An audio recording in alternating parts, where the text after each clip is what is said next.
Mon entreprise s'appelle Hodi Tagoni, qui veut dire chez moi toc toc à la maison.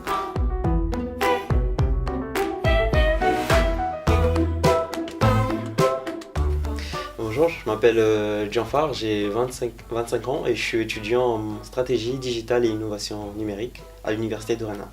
Du coup, moi j'ai choisi de faire un bac scientifique, donc un bac S que j'ai fait au lycée de Petite-Terre à Mayotte, donc, parce que je suivais un peu ma soeur dans les études.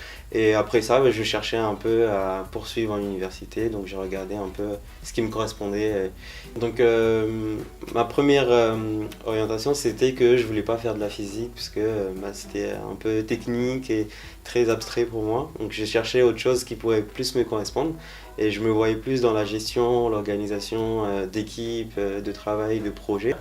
Je regardais un peu les magazines et là je vois ça parle de gestion d'équipe, de management, gestion de projet et je voyais les débouchés derrière, c'était être responsable dans une entreprise et c'est un peu ce qui me caractérisait quand j'étais avec des amis, c'était organiser des événements.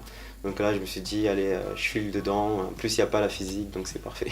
J'ai vu qu'il y avait des DUT, des BTS. J'ai candidaté au BTS, au DUT et aussi à la licence pour maximiser mes choix. Et voilà, j'ai été retenu en licence économie-gestion à l'université de Rennes.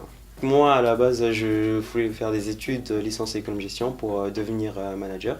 Donc au fur et à mesure de mon parcours, j'ai pris goût sur la création d'entreprise avec le travail que je faisais à côté, la gestion de l'événementiel et mes études, la gestion d'entreprise. Donc je me suis dit, je créerai mon entreprise plus tard. Et là, du coup, en Master 2, en dernière année d'études, j'ai choisi de créer mon entreprise qui s'appelle Hodi Tagoni, qui veut dire chez moi toc toc à la maison.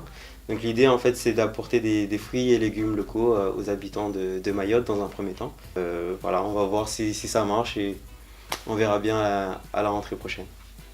Si c'était à refaire, je referais exactement pareil parce que je me dis tout ce qu'on fait dans la vie, ça n'arrive pas par hasard, donc c'est ce qui nous construit et qui nous amène à être aujourd'hui. Donc je referais tout pareil pour voilà, toujours avoir cette même expérience, ce même vécu pour être là, vouloir justement développer mon projet professionnel.